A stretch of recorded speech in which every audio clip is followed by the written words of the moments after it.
So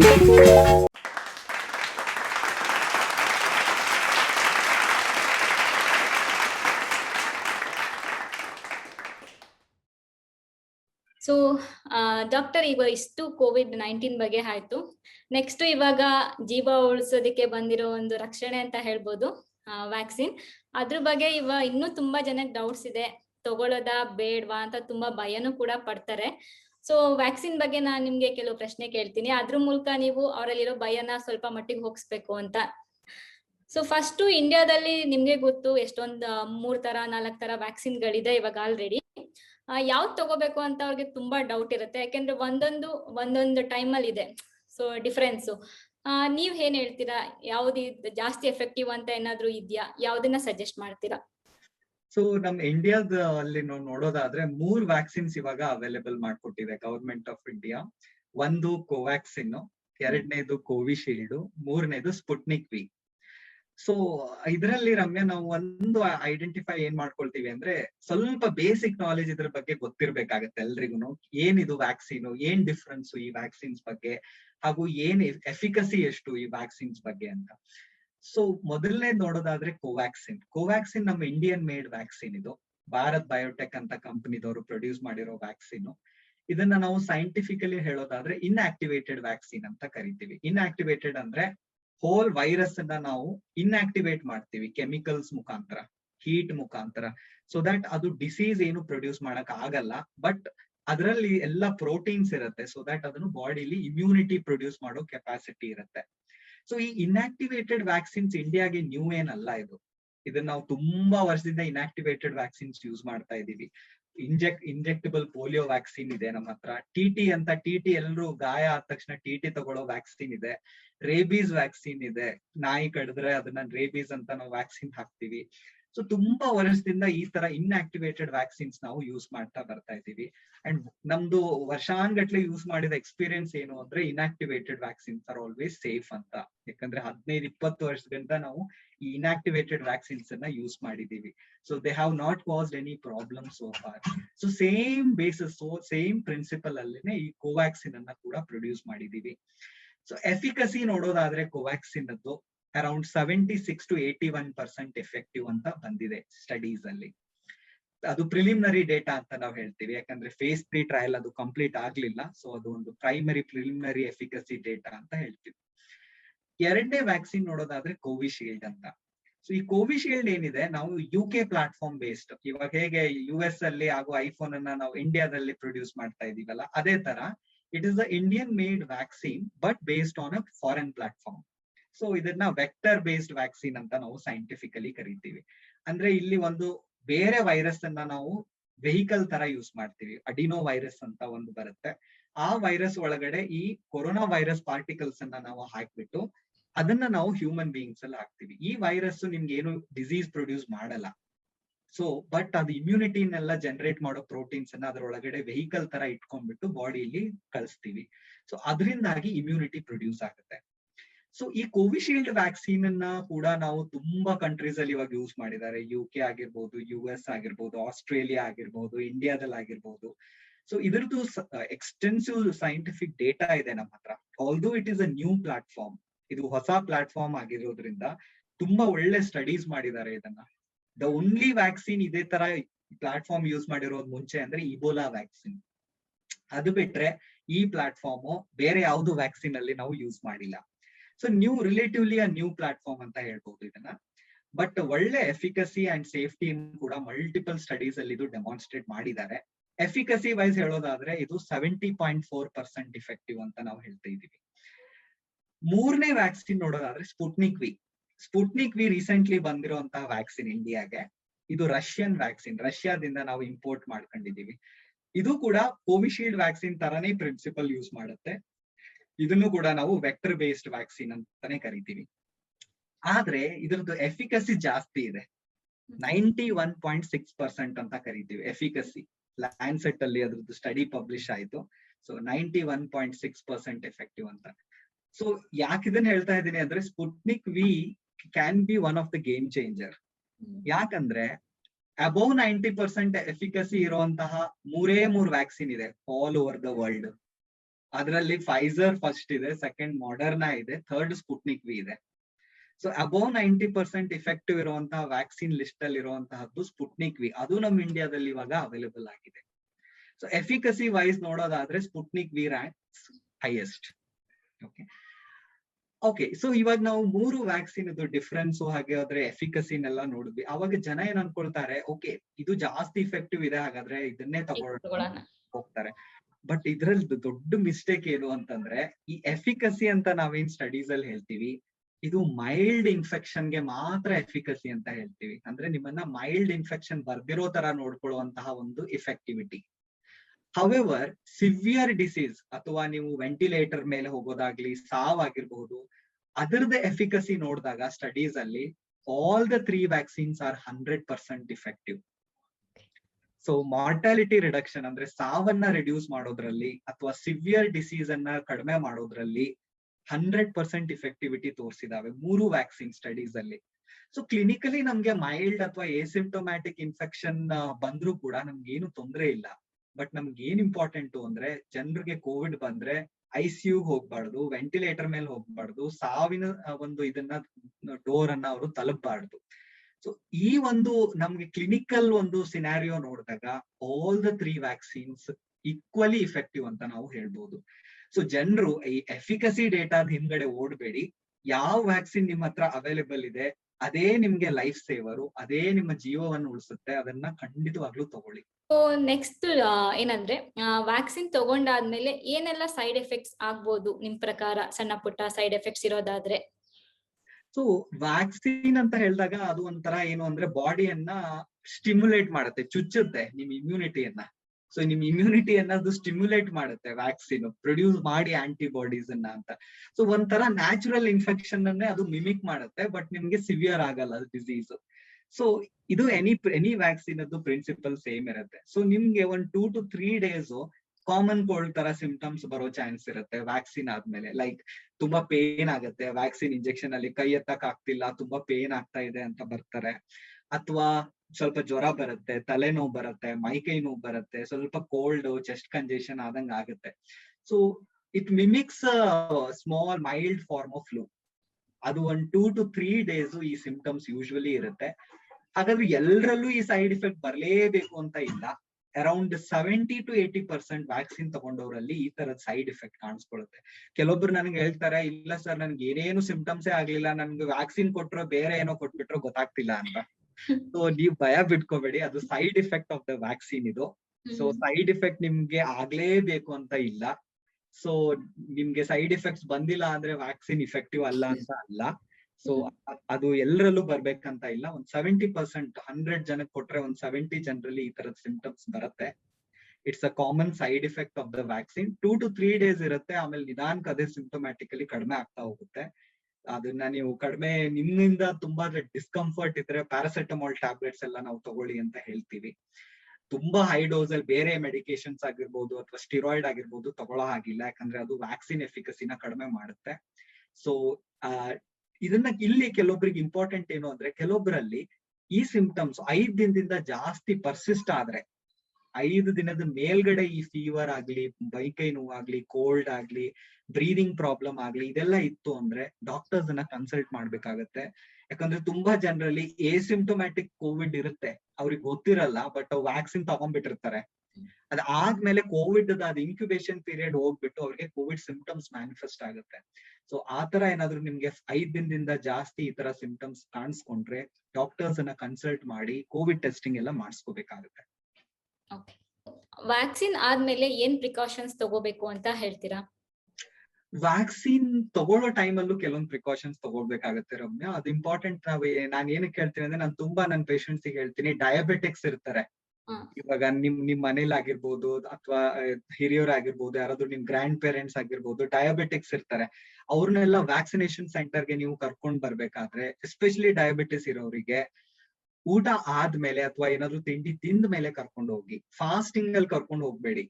ಅವ್ರಿಗೆ ಏನಾದ್ರು ತಿನ್ಸ್ಬಿಟ್ಟು ಕರ್ಕೊಂಡು ಹೋಗಿ. ವ್ಯಾಕ್ಸಿನೇಷನ್ ಸೆಂಟ್ರಿಗೆ ಹೋಗ್ಬೇಕಾದ್ರೆ 1 ಗ್ಲಾಸ್ ಬಾಟಲ್ ಆಗಿರ್ಬೋದು, ವಾಟರ್ ಆಗಿರ್ಬೋದು, ನೀರು, ಮತ್ತೆ ಒಂದ್ ಸ್ವಲ್ಪ ಬಿಸ್ಕೆಟ್ ಅಥವಾ ಏನಾದ್ರು ಸ್ನಾಕ್ಸ್, ಇದನ್ನ ಕೈಯಲ್ಲಿ ಇಟ್ಕೊಂಡು ಹೋಗಿ. ಖಾಲಿ ಹೊಟ್ಟೆಯಲ್ಲಿ ವ್ಯಾಕ್ಸಿನೇಷನ್ ಕರ್ಕೊಂಡು ಹೋಗ್ಬೇಡಿ. ಎರಡನೇದಾಗಿ ವ್ಯಾಕ್ಸಿನೇಷನ್ ತಗೊಂಡ್ ಆದ್ಮೇಲೆ 1-2 hours ಡಾಕ್ಟರ್ಸ್ ಅಬ್ಸರ್ವೇಷನ್ ಅಲ್ಲಿ ಇಡ್ತಾರೆ ನಿಮ್ಮನ್ನ. ಅಂದ್ರೆ ಅಲ್ಲೇ ಇಟ್ಕೊಳ್ತಾರೆ, ಏನಾದ್ರು ಸಿಂಪ್ಟಮ್ಸ್ ಏನಾದ್ರು ಬರುತ್ತಾ ಅಂತ ಚೆಕ್ ಮಾಡ್ತಾರೆ. ಸೊ ಕೆಲವೊಬ್ರು ಜನ ಏನಂದ್ರೆ ಏನಿಲ್ಲ ಸರ್ ನಮ್ಗೆ ಹೊರಟೋಗ್ತೀವಿ ಅಂತ ಓಡೋಗ್ಬಿಡ್ತಾರೆ. ಸೊ ಆತರ ದಯಮಾಡಿ ಮಾಡ್ಬೇಡಿ. ನಿಮ್ ಸೇಫ್ಟಿಗೆ ಆಗ್ಬಿಟ್ಟು ನಾವು ಅದನ್ನ ಸೆಪರೇಟ್ ಅಬ್ಸರ್ವೇಷನ್ ರೂಮ್ ಅಂತ ಮಾಡ್ಬಿಟ್ಟು ನಿಮ್ಮನ್ನ ಅಬ್ಸರ್ವ್ ಮಾಡ್ತೀವಿ 2 ಗಂಟೆ. ಆಕ್ಸಿಜನ್ ಎಲ್ಲ ಚೆಕ್ ಮಾಡ್ತೀವಿ, ವೈಟಲ್ಸ್ ಮಾನಿಟರ್ ಮಾಡ್ತೀವಿ, BP ಚೆಕ್ ಮಾಡ್ತೀವಿ. ಸೊ ಏನಾದ್ರು ಸಿಂಪ್ಟಮ್ಸ್ ಕಾಣಿಸ್ಕೊಂಡ್ರೆ ಇಮಿಡಿಯೇಟ್ ಆಗಿ ಅದಕ್ಕೆ ಟ್ರೀಟ್ಮೆಂಟ್ ಕೂಡ ಕೊಡೋಕೆ ಫೆಸಿಲಿಟಿ ಇರುತ್ತೆ. ಸೊ 2 hours ಅಬ್ಸರ್ವೇಷನ್ ಅಲ್ಲಿ ನೀವು ಖಂಡಿತವಾಗ್ಲೂ ಇರ್ಬೇಕಾಗತ್ತೆ. ಎರಡನೇದಾಗಿ ಪೋಸ್ಟ್ ವ್ಯಾಕ್ಸಿನೇಷನ್ ಸಿಂಪ್ಟಮ್ಸ್ ಏನಾದ್ರು ಈ ತರ ಮೈಕೈ ನೋವು, ಹೆಡ್ಏಕು, ಫೀವರ್ ಅಥವಾ ಕೈ ತುಂಬಾ ನೋವು ಬರೋದು ಬಂದ್ರೆ ಪ್ಯಾರಾಸಿಟಮಾಲ್ ಟ್ಯಾಬ್ಲೆಟ್ಸ್ ತಗೋಬಹುದು ಆಫ್ ದ ಲೇಬಲ್. ಅದ್ರ ಜೊತೆಗೆ ಕೈಯಲ್ಲಿ ತುಂಬಾ ಪೇನ್ ಇರುತ್ತೆ, ಸ್ವಲ್ಪ ಬಿಸಿನೀರಲ್ಲಿ ಬಟ್ಟೆ ನೆತ್ಬಿಟ್ಟು ಅಲ್ಲಿ ಸ್ವಲ್ಪ ಶಾಖ ಕೊಟ್ಕೋಬಹುದು, ಹಾಟ್ ವಾಟರ್ ಬ್ಯಾಗ್ ಇಟ್ಕೋಬಹುದು. ಸೊ ಇದರಿಂದಾಗಿ ಎಲ್ಲ ಸಿಂಪ್ಟಮ್ಸ್ ಬೇಗ ಕಡಿಮೆ ಆಗುತ್ತೆ ಅನ್ನೋದನ್ನ ನಾವು ಅಬ್ಸರ್ವ್ ಮಾಡಿದೀವಿ. ಇನ್ಫ್ಯಾಕ್ಟ್ ರಮ್ಯಾ ನೀವ್ ಹೇಳೋದಾದ್ರೆ ನಾನು ವ್ಯಾಕ್ಸಿನೇಷನ್ ತಗೊಂಡ್ಬಿಟ್ಟು ಪೋಸ್ಟ್ ವ್ಯಾಕ್ಸಿನೇಷನ್ ನಾನು ಪ್ರೊಸೀಜರ್ಸ್ ಎಲ್ಲ ಮಾಡಿದೀನಿ. ಬ್ರಾಂಕೋಸ್ಕೋಪಿ ಎಲ್ಲ ಇಟ್ಕೊಂಡ್ಬಿಟ್ಟು ಮೈನರ್ ಡಿಸ್ಕಂಫರ್ಟ್ ಆಗತ್ತೆ, ಎಲ್ರಿಗೂ ಆಗತ್ತೆ. It doesn't make a huge difference. ಜನ ತುಂಬಾ ಎಕ್ಸಾಗರೇಟ್ ಮಾಡ್ಬಿಡ್ತಾರೆ, ಅಯ್ಯೋ ನನ್ ತುಂಬಾ ಪೇನ್ ಆಯ್ತು ಅಂತ. ಸೊ ಆತರ ಎಲ್ಲ ಏನು ಇಲ್ಲ, ಮೈಲ್ಡ್ ಪೇನ್ ಆಗುತ್ತೆ. ನಿಮ್ಗೆ TT ಇಂಜೆಕ್ಷನ್ ನೀವೆಲ್ಲ ತಗೊಂಡಿರ್ಬೋದು. TT ಇಂಜೆಕ್ಷನ್ ತಗೊಂಡ್ಮೇಲೂ ಸೇಮ್ ಪೇನ್ ಇರುತ್ತೆ, ಅದೇ ಪೇನು ಕೂಡ ಈ ವ್ಯಾಕ್ಸಿನ್ ತಗೊಂಡ್ಮೇಲೂ ಕೂಡ ಬರುತ್ತೆ. That nothing to worry. So post vaccination ಕೂಡ ನೀವೇನಾದ್ರೂ ಈ ತರ ನಾನು ಹೇಳಿರೋ ತರ ಸಿಂಪ್ಟಮ್ಸ್ 5 ದಿನದಿಂದ ಜಾಸ್ತಿ ಪರ್ಸಿಸ್ಟ್ ಆಯ್ತು ಅಂತ ಅಂದ್ರೆ ಅದನ್ನೇ ಡಾಕ್ಟರ್ಸ್ ಗೆ ಕನ್ಸಲ್ಟ್ ಮಾಡ್ಬೇಕು. ಇಲ್ಲ ಅಂದ್ರೆ 2 to 3 days ಅಲ್ಲಿ ಅದು ಹೊರಟೋಗುತ್ತೆ ಯೂಶುವಲಿ. ಸೊ ಏನಂದ್ರೆ ನನ್ನ ನೆಕ್ಸ್ಟ್ ಕ್ವಶನ್ ಇದು, ಸ್ವಲ್ಪ ತುಂಬಾ ಜನಕ್ಕೆ ಭಯ ಇದೆ ಇದ್ರ ಬಗ್ಗೆನೆ. ಯಾವುದೇ ಒಂದು ನಾವು ವ್ಯಾಕ್ಸಿನ್, ಒಂದು ಕಾಯಿಲೆಗೆ ವ್ಯಾಕ್ಸಿನ್ ಕಂಡುಹಿಡಿಬೇಕು ಅಂದ್ರೆ ತುಂಬಾ ಟೈಮ್ ಬೇಕಾಗತ್ತೆ, ತುಂಬಾ ವರ್ಷಗಳೇ ಬೇಕಾಗತ್ತೆ. ಬಟ್ ಇವಾಗ ಈ COVID-19ಗೆ ಬೇಗನೆ ಬಂತು ಅಂತ ಹೇಳ್ಬೋದು. ಸೊ ಇದನ್ನ ಟ್ರಸ್ಟ್ ಮಾಡ್ಬೇಕಾ ಅಂತ ತುಂಬಾ ಜನಗಳ ಪ್ರಶ್ನೆ ಇದೆ. ಸೊ ಅದ್ರ ಬಗ್ಗೆ ನೀವೇನ್ ಹೇಳ್ತೀರಾ? ಇದು ಒಂದ್ ಒಳ್ಳೆ ಕ್ವಶನ್ ರಮ್ಯಾ, ಯಾಕಂದ್ರೆ ತುಂಬಾ ಜನಕ್ಕೆ ಮೇನ್ ಟ್ರಸ್ಟ್ ಇಶ್ಯೂ ಬಂದಿರೋದೇ ಇಲ್ಲಿ. ಯಾಕೆ ಇಷ್ಟು ಬೇಗ ವ್ಯಾಕ್ಸಿನ್ ಬಂತಪ್ಪ ಅಂತ ಜನ ಎಲ್ಲ ಹೇಳ್ತಾ ಇದ್ರು, ವ್ಯಾಕ್ಸಿನೇಷನ್ ಯಾಕೆ ಬೇಗ ಬರ್ತಿಲ್ಲ ಅಂತ ಮುಂಚೆ. ಅದ್ ಬೇಗ ಬಂದ್ಮೇಲೆ ಜನರಿಗೆ ಏನು ಅಂತಂದ್ರೆ ಯಾಕೆ ಇಷ್ಟು ಬೇಗ ಬಂತು, ಇದು ಒಳ್ಳೆ ಕ್ವಾಲಿಟಿ ಇದೆಯಾ ಇಲ್ವಾ ಅಂತ ಟ್ರಸ್ಟ್ ಇಶ್ಯೂ ಸ್ಟಾರ್ಟ್ ಆಯ್ತು. ಸೊ ವ್ಯಾಕ್ಸಿನೇಷನ್ ಮ್ಯಾನುಫ್ಯಾಕ್ಚರಿಂಗ್ ಪ್ರಾಸೆಸ್ ನಾವು ನೋಡಿದಾಗ ನಾರ್ಮಲಿ ಮುಂಚೆ ಎಲ್ಲ ನಾವು ಮೀಸಲ್ಸ್, ಮಮ್ಸ್ ಆಗಿರ್ಬೋದು, TT ವ್ಯಾಕ್ಸಿನ್ ಆಗಿರ್ಬೋದು, ಇದನ್ನೆಲ್ಲ ಹಿಸ್ಟ್ರಿ ನೋಡಿದಾಗ ಇವೆಲ್ಲ ವ್ಯಾಕ್ಸಿನ್ ಬರೋದಕ್ಕೆ 5 ರಿಂದ 10 ವರ್ಷ ಬೇಕಾಗ್ತಿತ್ತು. ಹಾಗಾದ್ರೆ ಕೋವಿಡ್ ವ್ಯಾಕ್ಸಿನ್ ಏನಕ್ಕಪ್ಪ 1 ವರ್ಷದಲ್ಲೇ ಬಂದ್ಬಿಡ್ತು ಅಂತ ಜನ ಕೇಳ್ತಾರೆ. ಸೊ ಏನಕ್ಕೆ ಅಂತಂದ್ರೆ the reason is, any vaccine ಅಥವಾ ಎನಿ ಒಂದು ಮೆಡಿಸಿನ್ ನಮ್ಗೆ ಅವೈಲೇಬಲ್ ಆಗ್ಬೇಕು ಅಂತಂದ್ರೆ ಅದು ಕೆಲವೊಂದು ಟ್ರಯಲ್ ಫೇಸಸ್ ಹೋಗ್ಬಿಟ್ಟು ಆಮೇಲೆ ಅಪ್ರೂವಲ್ ಬರುತ್ತೆ. ಸೊ ಇವನ್ನ ನಾವು 2 ಗ್ರೂಪ್ ಆಫ್ ಸ್ಟಡೀಸ್ ಅಂತ ಮಾಡ್ತೀವಿ. ಒಂದು ಪ್ರೀ ಕ್ಲಿನಿಕಲ್ ಸ್ಟಡಿ ಮತ್ತೆ ಕ್ಲಿನಿಕಲ್ ಸ್ಟಡಿ ಅಂತ. ಈ ಪ್ರೀ ಕ್ಲಿನಿಕಲ್ ಅಂದ್ರೆ ಅನಿಮಲ್ಸ್ ಅಲ್ಲಿ ಸ್ಟಡಿ ಮಾಡ್ತಾರೆ. ಫಸ್ಟ್ ಅನಿಮಲ್ಸ್ ಅಲ್ಲಿ ಅದೆಲ್ಲ ಸೇಫು ಮತ್ತೆ ಏನು ತೊಂದರೆ ಕೊಡಲ್ಲ ಅಂತ ಗೊತ್ತಾದ್ಮೇಲೆ ಕ್ಲಿನಿಕಲ್ ಸ್ಟಡೀಸ್ ಮಾಡ್ತಾರೆ. ಕ್ಲಿನಿಕಲ್ ಸ್ಟಡೀಸ್ ಅಲ್ಲಿ ಕೂಡ ನಾವು ಫಸ್ಟ್ phase 1 ಸ್ಟಡಿ ಅಂತ ಮಾಡ್ತೀವಿ. ಸ್ವಲ್ಪ ಜನರಲ್ಲಿ ಅದನ್ನ ಮೆಡಿಸಿನ್ ಕೊಟ್ಬಿಟ್ಟು ಯಾವ ಡೋಸ್ ಕೊಡ್ಬೇಕಪ್ಪ ಎಫೆಕ್ಟಿವ್ ಇರೋದಕ್ಕೆ ಅಂತ ಟೆಸ್ಟ್ ಮಾಡ್ತೀವಿ. ಅದಾದ್ಮೇಲೆ ಆ ಡೋಸ್ ಫಿಕ್ಸ್ ಆದ್ಮೇಲೆ phase 2 ಟ್ರಯಲ್ ಅಂತ ಮಾಡ್ತೀವಿ. ಅಲ್ಲಿ ಸ್ವಲ್ಪ ಜಾಸ್ತಿ ಜನರಲ್ಲಿ ಈ ಮೆಡಿಸಿನ್ ಏನಿದೆ ಅದರಿಂದ ಏನಾದ್ರು ಸೈಡ್ ಇಫೆಕ್ಟ್ ಬರುತ್ತಾ ಅಂತ ನೋಡ್ತೀವಿ. ಸೈಡ್ ಇಫೆಕ್ಟ್ ಏನು ಇಲ್ಲ ಅಂತ ಗೊತ್ತಾದ್ಮೇಲೆ phase 3 ಟ್ರಯಲ್ ಅಂತ ಜಾಸ್ತಿ 1000s ಆಫ್ ಮೆಂಬರ್ಸ್ ಅನ್ನ ಹೆಲ್ದಿ ಪೀಪಲ್ ತಗೊಂಡ್ಬಿಟ್ಟು ಅವರಲ್ಲಿ ಇದನ್ನ ವ್ಯಾಕ್ಸಿನ್ ಹಾಕಿ ಎಫಿಕಸಿ ಸ್ಟಡಿ ಅಂತ ಮಾಡ್ತೀವಿ. ಅಂದ್ರೆ ಎಷ್ಟು ಇಫೆಕ್ಟಿವ್ ಇದೆ ಇದು ವ್ಯಾಕ್ಸಿನ್ ಅಂತ. ಇವಾಗ WHO ಆಲ್ರೆಡಿ ಹೇಳಿದೆ, ವ್ಯಾಕ್ಸಿನ್ ಎಫಿಕಸಿ 50% ಗಿಂತ ಮೇಲೆ ಇದ್ರೆ ಮಾತ್ರ ಅದಕ್ಕೆ ಅಪ್ರೂವಲ್ ಕೊಡ್ಬೇಕು ಅಂತ. ಸೊ ಈ ತರ 3 ಫೇಸಸ್ ಕ್ಲಿನಿಕಲ್ ಟ್ರಯಲ್ಸ್ ಆದ್ಮೇಲೆ ಅದಕ್ಕೆ ಒಂದು ಎಮರ್ಜೆನ್ಸಿ ಅಪ್ರೂವಲ್ ಅಥರೈಸೇಷನ್ ಅಂತ ಸಿಕ್ಕತ್ತೆ. ಅದು ಆಕ್ಚುಯಲ್ ಅಪ್ರೂವಲ್ ಅಲ್ಲ, ಎಮರ್ಜೆನ್ಸಿ ಯೂಸ್ಗೆ ಅಪ್ರೂವಲ್ ಅಂತ ಕೊಡ್ತಾರೆ, EUA ಅಂತ ಕರಿತೀವಿ. ಸೊ ನಾರ್ಮಲಿ ಈ ಪ್ರಾಸೆಸ್ ಆಗ್ಬೇಕು ಅಂದ್ರೆ it will take lot of time, 5 to 10 years ಬೇಕು. ಸೊ ಹಾಗಾದ್ರೆ ಕೋವಿಡ್ ವ್ಯಾಕ್ಸಿನ್ ಯಾಕೆ ಬೈಪಾಸ್ ಮಾಡ್ತಾ ಇವೆ ಏನಾದ್ರು ಟ್ರಯಲ್ ಫೇಸಸ್ ಅನ್ನ ಅಂತ ಜನರಿಗೆ ಡೌಟ್ ಇರುತ್ತೆ. ಸೊ ಇದ್ರದ್ದು ಆನ್ಸರ್ ಏನು ಅಂದ್ರೆ, ನಾರ್ಮಲಿ ಮುಂಚೆ ನಾವೇನ್ ಮಾಡ್ತಾ ಇದ್ವಿ, ಇವೆಲ್ಲ ಫೇಸಸ್ ಅನ್ನ ಸಿಕ್ವೆನ್ಶಿಯಲಿ ಮಾಡ್ತಾ ಇದ್ವಿ, ಅಂದ್ರೆ ಒಂದಾದ್ಮೇಲೆ ಒಂದಾಗಿ ಮಾಡ್ತಾ ಇದ್ವಿ. ಬಟ್ ನಾವು COVID-19 ಅಲ್ಲಿ ಪ್ಯಾಂಡಮಿಕ್ ಇರೋದ್ರಿಂದ ಎಲ್ಲಾ ಫೇಸಸ್ ಅನ್ನ ಒಂದಾದ್ಮೇಲೆ ಒಂದ್ ಮಾಡೋದ್ ಬದ್ಲಿ ಪ್ಯಾರಲಲ್ ಬೇಸಿಸ್ ಅಲ್ಲಿ ಮಾಡ್ತೀವಿ. ಅಂದ್ರೆ phase 1 ಟ್ರಯಲ್ ಜೊತೆಗೆ phase 2 ನಡೀತಾ ಇತ್ತು, phase 2 ಜೊತೆಗೆ phase 3 ಟ್ರಯಲ್ ಕೂಡ ನಡೀತಾ ಇತ್ತು ಸೈಡ್ ಬೈ ಸೈಡ್. ಅದ್ರ ಜೊತೆಗೆ ಎರಡನೇ ಇಂಪಾರ್ಟೆಂಟ್ ಏನು ಅಂದ್ರೆ, ನಮ್ಮ ಆಲ್ರೆಡಿ ಟೆಕ್ನಾಲಜಿ ಇದೆ, ವ್ಯಾಕ್ಸಿನ್ ಮ್ಯಾನುಫ್ಯಾಕ್ಚರಿಂಗ್ ಪ್ಲಾಟ್ಫಾರ್ಮ್ ಇದೆ, ಇನ್ಫ್ರಾಸ್ಟ್ರಕ್ಚರ್ ಆಲ್ರೆಡಿ ನಮ್ಮ ಹತ್ರ ಇದೆ. Because as I told, Covaxin ಏನಿದೆ ಇದು ಓಲ್ಡ್ ಪ್ಲಾಟ್ಫಾರ್ಮ್ ಮೇಲೆ ಬೇಸಿಸ್ ಮೇಲೆ ಮಾಡಿದೀವಿ. ಸೊ ಈ TT rabies vaccine, polio vaccine ಇವೆಲ್ಲ ಮ್ಯಾನುಫ್ಯಾಕ್ಚರ್ ಹ್ಯೂಜ್ ಸ್ಕೇಲ್ ಅಲ್ಲಿ ಮಾಡೋದಕ್ಕೆ ನಮ್ಮ ಹತ್ರ ಇನ್ಫ್ರಾಸ್ಟ್ರಕ್ಚರ್ ಇದೆ, ಟೆಕ್ನಾಲಜಿ ಆಲ್ರೆಡಿ ಅವೈಲಬಲ್ ಇದೆ. ಇದಕ್ಕೆ ಹೊಸ ಟೆಕ್ನಾಲಜಿ ಮ್ಯಾನುಫ್ಯಾಕ್ಚರ್ ಅಥವಾ ಪ್ರೊಡ್ಯೂಸ್ ಮಾಡೋ ನೆಸೆಸರಿ ಇಲ್ಲ. ಸೊ ಅದರಿಂದ ಆಗ್ಬಿಟ್ಟು ಈ ಎಲ್ಲಾ ಟ್ರಯಲ್ಸ್ ಅನ್ನ ಪ್ಯಾರಲಲ್ ಫೇಸಸ್ ಅಲ್ಲಿ ಮಾಡಿ ಬಲ್ಕ್ ಆಗಿ ವ್ಯಾಕ್ಸಿನ್ ಜನರೇಷನ್ ಗೆ ಬೇಗ ಆಗೋದ್ರಲ್ಲಿ ವಿದಿನ್ 1 year ಆಗೋದ್ರಲ್ಲಿ ಅದು ಹೆಲ್ಪ್ ಮಾಡಿದೆ. ಸೊ ಇದ್ರಲ್ಲಿ ಯಾವುದೋ ಒಂದು ಫೇಸಸ್ ಅನ್ನ ಅವರು ಬೈಪಾಸ್ ಮಾಡಿಲ್ಲ ಟ್ರಯಲ್ಸ್ ಅಲ್ಲಿ, ಎಲ್ಲ ಆಸ್ ಪರ್ ದ ರೆಗ್ಯುಲೇಷನ್ಸ್ ಮಾಡಿದ್ದಾರೆ. ಆದ್ರೆ ಅದನ್ನ ಪ್ಯಾರಲಲ್ ಆಗಿ ಮಾಡ್ಬಿಟ್ಟು ಒಳ್ಳೆ ಪ್ಲಾಟ್ಫಾರ್ಮ್ ಮಾತ್ರ ಆಲ್ರೆಡಿ ಇರೋದ್ರಿಂದ ವಿದಿನ್ 1 year ಇದಕ್ಕೆ ನಮ್ಗೆ ವ್ಯಾಕ್ಸಿನ್ ಪ್ರೊಡ್ಯೂಸ್ ಆಯ್ತು. ಸೊ ಇದರಲ್ಲಿ ಜನರಿಗೆ ಟ್ರಸ್ಟ್ ಇಶ್ಯೂಸ್ ಬರೋದು ಬೇಡ. ಇದೆಲ್ಲ ವ್ಯಾಕ್ಸಿನ್ಸ್ ಪ್ರಾಪರ್ ಚಾನಲ್ ಮುಖಾಂತರವೇ ಟ್ರಯಲ್ಸ್ ಆಗ್ಬಿಟ್ಟು ಹೊರಗಡೆ ಬಂದಿದಾವೆ. ಯಾವುದೇ ಒಂದು ವ್ಯಾಕ್ಸಿನ್ ಎನಿ ಒಂದು ಫೇಸ್ ಅಪ್ರೂವಲ್ ಕರೆಕ್ಟ್ ಆಗಿ ಮಾಡಿಲ್ಲ ಅಂದ್ರೆ ಅದಕ್ಕೆ ಅಪ್ರೂವಲ್ ಸಿಗಲ್ಲ. ಸೊ ಜನರು ಅದರಲ್ಲಿ ಏನು ಟೆನ್ಷನ್ ತಗೊಳ್ಳೋ ನೆಸೆಸರಿ ಇಲ್ಲ. ಎಲ್ಲಾ ವ್ಯಾಕ್ಸಿನ್ಸ್ ಪ್ರಾಪರ್ ಚಾನಲ್ಸ್ ಅಲ್ಲಿನೇ ಮ್ಯಾನುಫ್ಯಾಕ್ಚರ್ ಆಗಿದೆ. ಹೌದು. ಇವಾಗ ನಮ್ಮ ಮನೇಲೆ ಎಷ್ಟೊಂದ್ ಜನ ತಗೊಂಡಿರ್ಲಿಲ್ಲ, ತುಂಬಾ ಭಯ ಬೀಳ್ತಾ ಇದ್ರು. ನಾನು ಎಲ್ರಿಗೂ ಹೇಳಿ ಹೇಳಿ ಕೊನೆಗೆ ಹಾಕ್ಸಿದ್ದಾಯ್ತು.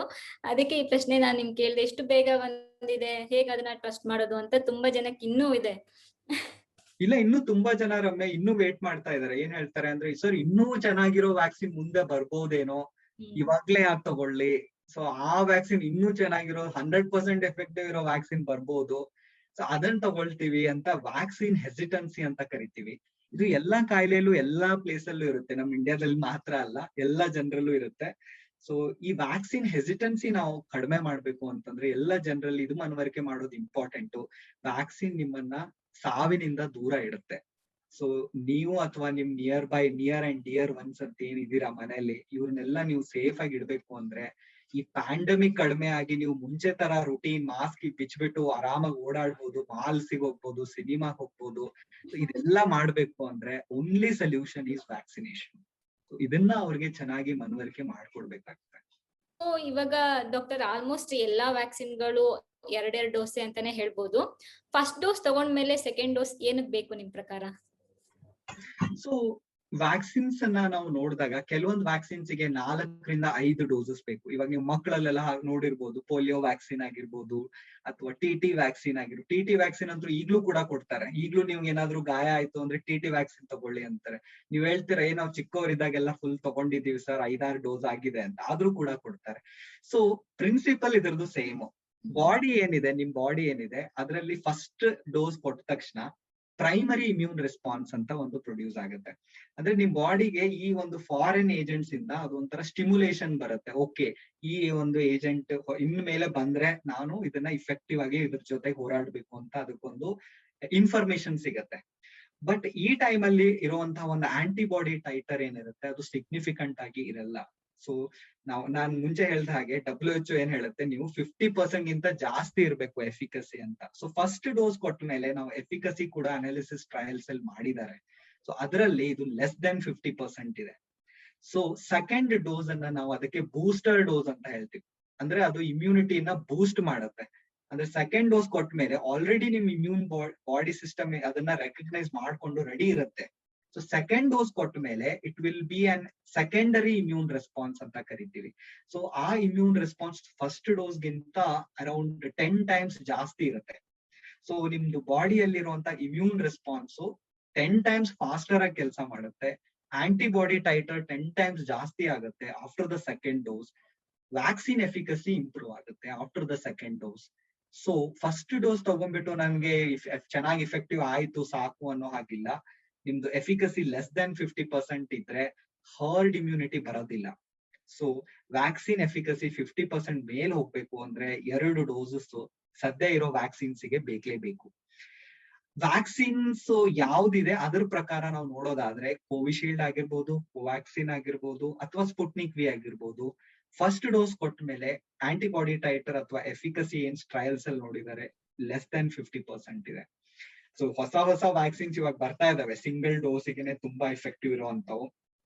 But nobody should wait for it. Everybody should make sure that ಈ ವ್ಯಾಕ್ಸಿನ್ ಎಫಿಕಸಿ ಅನ್ನ ದೂರ ಇಟ್ಬಿಟ್ಟು ಯಾವ ವ್ಯಾಕ್ಸಿನ್ ಅವೈಲೇಬಲ್ ಇದೆ ಮೋರ್ ದೆನ್ 50% ಎಫಿಕಸಿ ಬರೋದಿಕ್ಕೆ ನಾನು 2 ಡೋಸ್ ತಗೊಳ್ಳೇಬೇಕು ಅಂತ 2 ಡೋಸ್ ಅನ್ನ ತಗೊಳ್ಳೇಬೇಕು. ಇನ್ ಕೆಲವೊಬ್ರು ಇದಾರೆ ರಮ್ಯ, 2ನೇ ವ್ಯಾಕ್ಸಿನ್ ತಗೊಂಡ ತಕ್ಷಣ ಮಾಸ್ಕ್ ಬಿಚಾಕಿ ಓಡಾಡಕ್ ಸ್ಟಾರ್ಟ್ ಮಾಡ್ಬಿಡ್ತಾರೆ. That is the most dangerous thing. ಅವ್ರಿಗೆ ಏನ್ ಹೇಳ್ಕೊಡ್ಬೇಕು ಅಂದ್ರೆ, ವ್ಯಾಕ್ಸಿನ್ ಎಫಿಕಸಿ ಏನಿದೆ ಯಾವಾಗ ಬರುತ್ತೆ, 2ನೇ ಡೋಸ್ ತಗೊಂಡ ತಕ್ಷಣ ಬರಲ್ಲ. 2 ವಾರ at least after the second dose ಬಾಡಿಲಿ ಆ ಇಮ್ಯುನಿಟಿ ಜನರೇಟ್ ಆಗಕ್ಕೆ ಟೈಮ್ ಬೇಕಾಗುತ್ತೆ. ಸೊ ಅಲ್ಲಿ ತನಕ ನಿಮ್ಮಲ್ಲಿ ಇಮ್ಯುನಿಟಿ ಇರಲ್ಲ. So don't be carefree. So you have to take all the precautions despite of the vaccination.